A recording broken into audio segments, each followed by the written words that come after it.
नमस्कार दोस्तों, इस एजुकेशनल चैनल में मैं आपका स्वागत करता हूं। आपने विशिष्ट शिक्षा, एकीकृत शिक्षा और समावेशी शिक्षा के बारे सुना होगा। आज मैं इस एजुकेशनल वीडियो के माध्यम से इस टॉपिक की जानकारी दूंगा। यह टॉपिक बीएड पाठ्यक्रम तथा किसी भी शिक्षण संस्थान के किसी भी पाठ्यक्रम के लिए बहुत ही उपयोगी है। तो चलिए शुरू करते हैं। इसमें विशिष्ट शिक्षा, एकीकृत शिक्षा और समावेशी शिक्षा, जो कि देखने में और सुनने में एक जैसा लगता है, लेकिन ये इसमें थोड़ा थोड़ा अंतर है। तो हम लोग इस अंतर को स्पष्ट करेंगे कि आखिर ये तीनों में क्या अंतर है। अब विशिष्ट शिक्षा, इसे स्पेशल एजुकेशन भी कहा जाता है। विशिष्ट शिक्षा में स्पेशल बच्चों को, जो कि विशिष्ट बच्चे हैं, उसको शिक्षा दी जाती है। ये विशिष्ट बच्चे दो प्रकार से होते हैं। बहुत ऐसे बच्चे हैं जो बाय बर्थ, जो जन्म से ही किसी न किसी रूप से शारीरिक और मानसिक रूप से वो सक्षम नहीं होते हैं और सामान्य बालकों से थोड़े अलग होते हैं। और कुछ बच्चे ऐसे होते हैं जो कि बर्थ के बाद, यानी जन्म के बाद, और कोई जन्म के बाद कोई बीमारी हो गया या कोई एक्सीडेंट हो गया, उससे इम्पेयर्ड होते हैं। ये बच्चे दो प्रकार के होते हैं, एक फुल्ली इम्पेयर्ड और दूसरा है पार्टली इम्पेयर्ड। फुल्ली इम्पेयर्ड का मतलब हुआ ये पूर्ण रूप से बाधित। पूर्ण रूप से बाधित जैसे ब्लाइंड है, ये पूर्ण रूप से अंधा है, ये बिल्कुल नहीं देख पाता। और दूसरा हुआ मूक बधिर, जो सुन भी नहीं सकता है बिल्कुल और बोल भी नहीं सकता है। ये दोनों एक दूसरे से रिलेटेड होते हैं, इसको हम लोग फुल्ली इम्पेयर्ड बोलते हैं।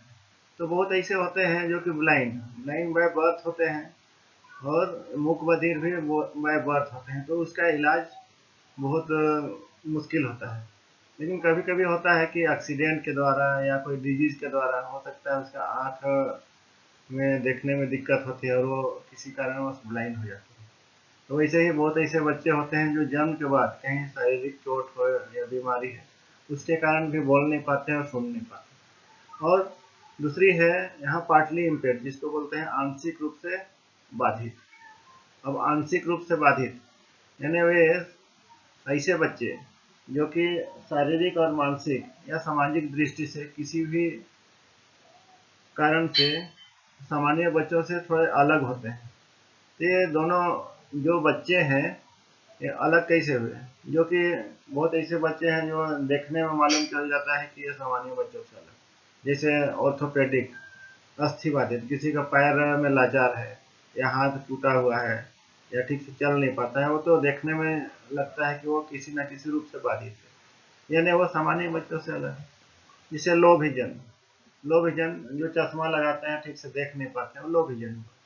हियरिंग इम्पेयर्ड है ना, सुन नहीं पाता है, ठीक से सुन नहीं पाता है। तो ऐसे जो सुन नहीं पाते हैं वो कुछ ना कुछ हियरिंग एड्स लगा के सुन पाते हैं। एक मेंटली रिटार्डेड है, ये भी बोलते हैं कि बाय बर्थ ही होता है, लेकिन कभी कभी चोट लगने के बाद भी उसका दिमाग ठीक से काम नहीं करता है। ऐसे बच्चे अपना कुछ भी काम नहीं कर पाते हैं। इसको एक फुल्ली इम्पेयर्ड हम लोग नहीं मानते हैं, पार्टली इम्पेयर्ड है, क्योंकि इसका भी इलाज होता है लेकिन बहुत मुश्किल। एक मल्टीपल डिसेबिलिटी है। मल्टीपल है, बहुत है, जो सुन नहीं पाता है, चल नहीं पाता है, बहुत सारा जिसको ये बाधित होता है या बहुत सारे रोग होते हैं, तो मल्टीपल डिसेबिलिटी बोलते हैं। जैसे लोकोमोटर डिसेबिलिटी, जिसको बोलते हैं अस्थि बाधित। और एक है ये लेप्रोसी क्योर। बहुत ऐसे हैं जिसको कुष्ठ रोग हो जाता है, लेकिन ठीक होने के बाद भी कुछ ना कुछ शरीर में उनका दोष हो जाता है, तो लेप्रोसी क्योर भी स्पेशल चाइल्ड के अंतर्गत आते हैं। और मेंटली इल, कभी कभी कुछ ऐसे बीमारी होती है जिससे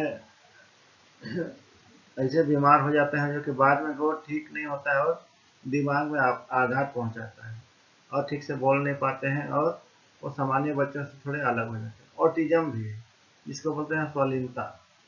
ऑटिज्म क्या हुआ कि ये अपने में बहुत ऐसे बच्चे होते हैं जो अपने में लीन होते हैं, कौन क्या बोल रहा है क्या कर रहा है कोई मतलब नहीं। ये बीमारी है। उसी प्रकार सेरेब्रल पाल्सी ये भी है कि एक बीमारी है जो अपने आप में विलीन हो जाता है, जो बच्चे अलग टाइप के होते हैं, जो देखने में ही वो ठीक से देख नहीं पाते हैं या ठीक से बोल नहीं पाते हैं, हाथ पैर को इधर उधर बनाते हैं। तो इस प्रकार का ये हम लोग इसको दो कैटेगरी में बांटते हैं, फुल्ली इम्पेयर्ड और पार्शियली इम्पेयर्ड। अब ये हिंदी में पूर्णतः बाधित और आंशिक रूप से बाधित। इसको मैं फिर एक बार रिपीट कर देता हूँ कि विशिष्ट बच्चे जो जन्म से भी होते हैं और जन्म के बाद जैसे बीमारी दुर्घटना से भी होते हैं, जिसे पूर्णतः बाधित में अंधा हुआ और मूक बधिर हुआ। जो अंधा मैंने पूर्ण रूप से ब्लाइंड है, और मूक बधिर जो बिल्कुल बोल नहीं पाते, सुन नहीं पाते हैं। वैसे आंशिक बाधित जिसका हम इलाज कर सकते हैं, जो सामान्य बच्चों के साथ पढ़ सकते हैं, जो शरीर में पूर्ण रूप से बाधित नहीं है, उसका कुछ ना कुछ दोष होता है।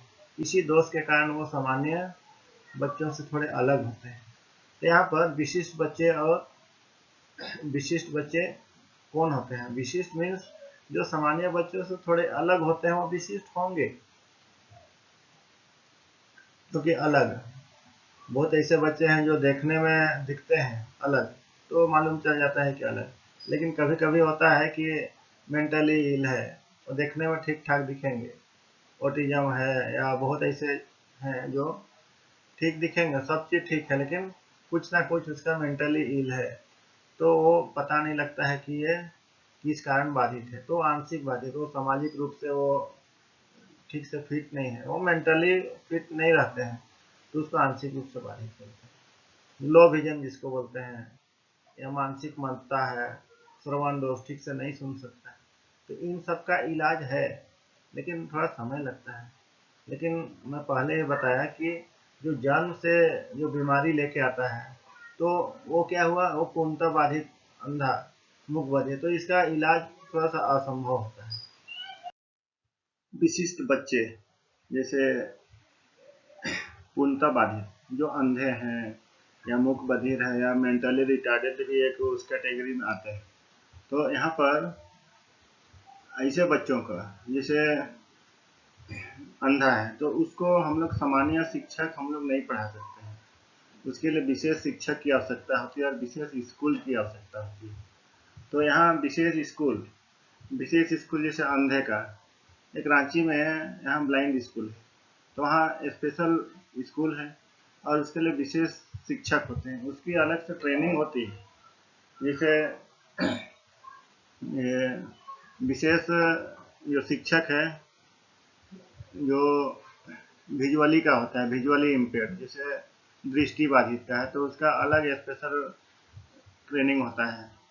वो जो ट्रेनिंग करते हैं वो विशेष शिक्षक होते हैं और उसको रिसोर्स टीचर भी या संसाधन शिक्षक भी कहा होता है। उसी प्रकार का हियरिंग इम्पेयर्ड बोलते हैं, या श्रवण बाधित का अलग से ट्रेनिंग होता है, उसका अलग अलग संस्थान है।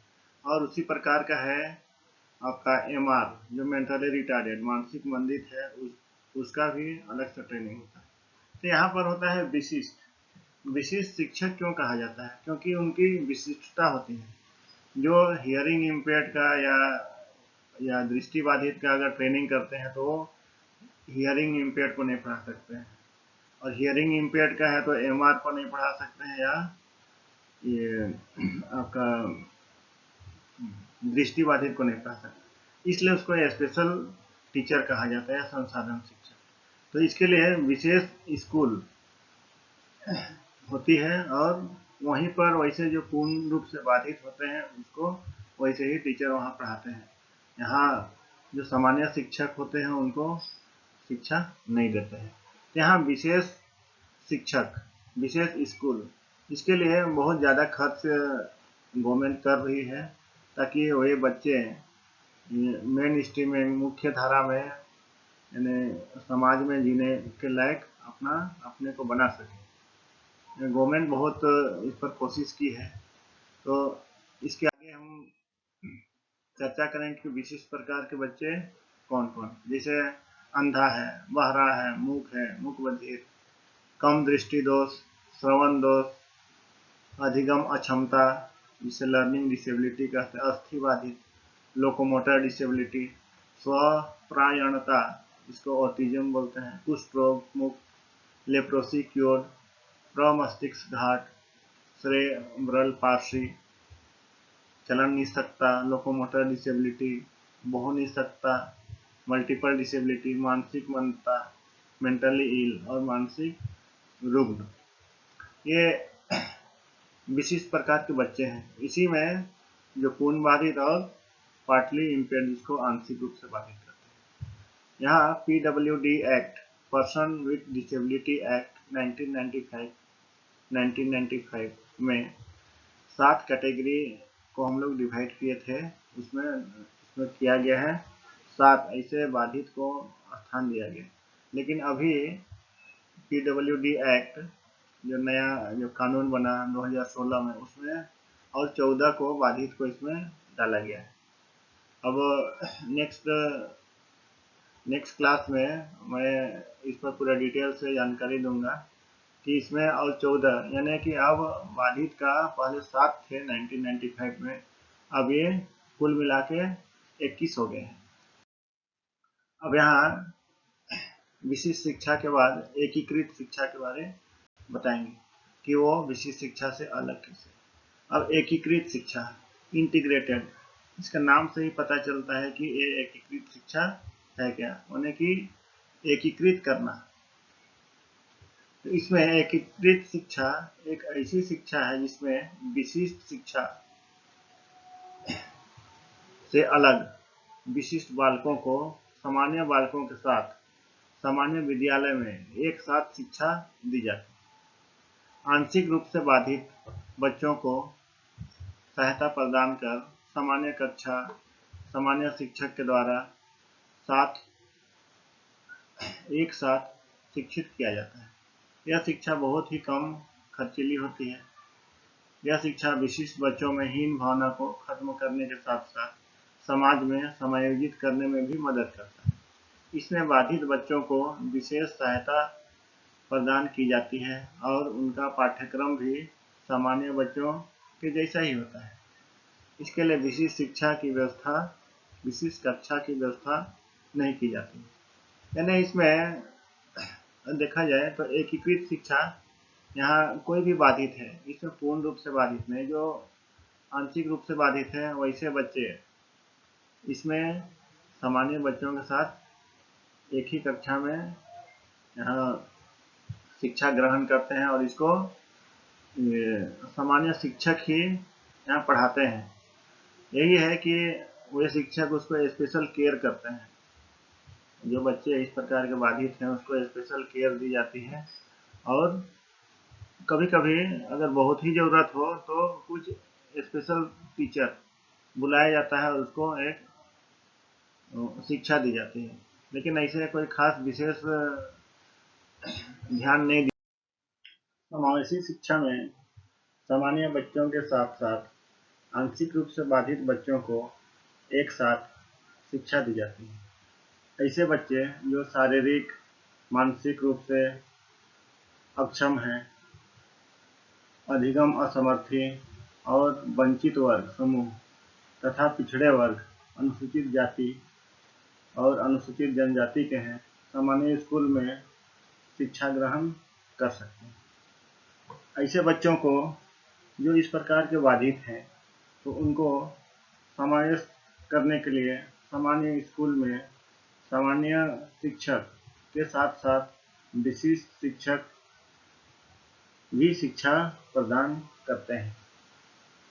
समावेशी शिक्षा एकीकृत शिक्षा से थोड़ा अलग है। एकीकृत शिक्षा में उसमें भी सामान्य बच्चों के साथ वैसे आंशिक रूप से बाधित हैं उन बच्चों को शिक्षा दी जाती है, लेकिन उसमें थोड़ा सा अंतर है कि उसमें जो भी उनको विशिष्ट सुविधा प्रदान की जानी चाहिए वह एकीकृत शिक्षा में नहीं मिलती और समावेशी शिक्षा में उनको ऐसे बच्चों को विशिष्ट सुविधा प्रदान की जाती है। जैसे जिसको चश्मा की ज़रूरत है तो चश्मा, जिसको सुनने में दिक्कत है तो हियरिंग एड्स, श्रवण यंत्र, और उसके लिए स्पेशल टॉयलेट की व्यवस्था करना, चलने में दिक्कत होती है तो उसको प्लेन सीढ़ी, जिसको रैंप कहा जाता है, और साथ ही साथ उसको कक्षा में बैठने में जिसको असुविधा होती है तो स्पेशल किट या स्पेशल सीट और इसके अलावा विशेष शिक्षक के द्वारा शिक्षण दी जाती है। और यहाँ समय समय पर वैसे डॉक्टर की भी व्यवस्था की जाती है, जो कि वहाँ समय समय पर उसका इलाज वैसे बच्चों को कर सके। यहाँ विशेष शिक्षा में जो भी बच्चों को शिक्षा दी जाती है वो बहुत ज़्यादा खर्च लगता है, और यहाँ समावेशी शिक्षा और एकीकृत शिक्षा में बहुत कम खर्च लगता है। तो एकीकृत शिक्षा में बहुत ही कम खर्च है, और समावेशी में थोड़ा सा यहाँ उनको विशेष सुविधा दी जाती है। इस कारण एकीकृत शिक्षा से थोड़ा सा ज़्यादा इसमें खर्च लगता है। अब यहाँ हम लोग विशेष शिक्षा, समावेशी शिक्षा और एकीकृत शिक्षा को फिर एक बार हम लोग यहाँ चर्चा करते हैं। विशेष शिक्षा में वैसे ही बच्चों को शिक्षा दी जाती है जो पूर्ण रूप से बाधित और आंशिक रूप से बाधित। तो आंशिक रूप से बाधित है उसको सामान्य स्कूल में शिक्षा दी जाती है, जो कि एकीकृत और यहाँ समावेशी विद्यालय कहा जाता है। और जो विशेष विद्यालय, जो विशेष शिक्षा दी जाती है, जैसे अंधा जो पूर्ण रूप से बाधित है, इसके लिए स्पेशल टीचर होते हैं, उसको संसाधन शिक्षक या विशेष शिक्षक भी कहा जाता है। तो उसकी व्यवस्था अलग की जाती है और उसका अलग शिक्षक होते हैं। उसको सामान्य शिक्षक हम लोग नहीं पढ़ा सकते हैं, उसके लिए विशेष शिक्षक होते हैं, उसका अलग शिक्षण प्रशिक्षण होता है, उसको हमारे जैसे शिक्षक नहीं पढ़ा सकते। हम लोग जैसे जो भी यहाँ ट्रेनिंग करते हैं वो सिर्फ उसको स्पेशल केयर कर सकते हैं। वो आंशिक रूप से बाधित हैं वैसे बच्चों को पढ़ा सकते हैं, लेकिन जो पूर्ण रूप से बाधित हैं वैसे बच्चों को हम शिक्षा नहीं दे सकते। जिस रांची में हम लोग देखे होंगे कि रांची में एक ब्लाइंड स्कूल है। वो क्या है, एक स्पेशल स्कूल है, जो कि यहाँ ब्लाइंड बच्चे जो पूर्ण या अंधे हैं उनको शिक्षा दी जाती है। तो उसके लिए जो भी शिक्षक हैं वो अलग से ट्रेनिंग लिए हैं, उसको स्पेशल टीचर कहा जाता है, और स्पेशल ट्रेनिंग करके बीएड किए हुए हैं, तो वही उसको पढ़ा सकते हैं। इसी प्रकार का जो श्रवण बाधित है उसके लिए अलग, जो श्रवण बाधित से जो स्पेशल ट्रेनिंग बीएड किए हैं वो पढ़ा सकते हैं। उसी प्रकार का एमआर जिसको बोलते हैं, मेंटल रिटार्डेड का, उसके लिए फिर अलग होंगे, वो पढ़ा सकते हैं। तो यहाँ पर इसीलिए उसको विशिष्ट शिक्षक या स्पेशल टीचर कहा जाता है, क्योंकि वो उनका ट्रेनिंग अलग होता है। यानी कि श्रवण का अलग, विजुअली इम्पेयर्ड का अलग, मेंटली रिटार्डेड का अलग होता है, इसलिए उसको अलग शिक्षक कहा जाता है, संसाधन शिक्षक कहा जाता है। तो मैं अंत में यही कहना चाहता हूँ कि ऐसे बच्चे जिसको एक नाम कहा जाता है CWSM, children with special needs, विशेष आवश्यकता वाले बच्चे, उसको पग पग में समय समय पर विशेष आवश्यकता की जरूरत पड़ती है। तो इसको आवश्यकता की जरूरत पड़ी तो कौन साथ देगा? इसको एक फैमिली, उसके बाद एक कम्युनिटी, उसके बाद यहाँ समाज, यही साथ देगा ताकि वो आगे बढ़े। जैसे कोई भी मान लिया पैर से लाचार है, उसको पैर से लाचार रहता है, उसको कोई बोलेगा लंगड़ा, कोई मान लिया कि नहीं देखता है उसको अंधा बोल देगा, कोई नहीं सुनता है उसको कुछ अलग बोलेगा, कोई ठीक से नहीं बोल पाता है उसको कोई पागल बोल देगा। तो यहाँ पर बहुत ऐसे बच्चे होते हैं, मान लिया कि ये ठीक से चल नहीं पाता है तो उसको बोल देगा लंगड़ा। तो ऐसे नहीं बोलना चाहिए, क्योंकि वो पहले से ही तो बाधित है, उसको बोलने से वो पूर्ण रूप से और बाधित हो जाता है, और उसका मन सोच वो हीन भावना से ग्रसित हो जाता है। तो हम लोग को उसको समाज में मुख्य धारा में लाने के लिए उसको पग पग में साथ देना होगा, ताकि वो यहाँ समाज में एक मुख्य धारा में आ सके और अपना जीवन यापन कर सके। गवर्नमेंट बहुत सुविधा दी है इसको, लेकिन यहाँ गवर्नमेंट सुविधा दी है तो उसको, वैसे बच्चों को हम लोग साथ देंगे और यहाँ बताएंगे कि उसको हम लोग कैसे उसको इम्प्लीमेंट कर सकें। यही मैं चाहता हूँ कि यहाँ समाज, परिवार और साथ साथ में देश ऐसे बच्चों के प्रति संवेदन रहे और समय समय पर साथ दें।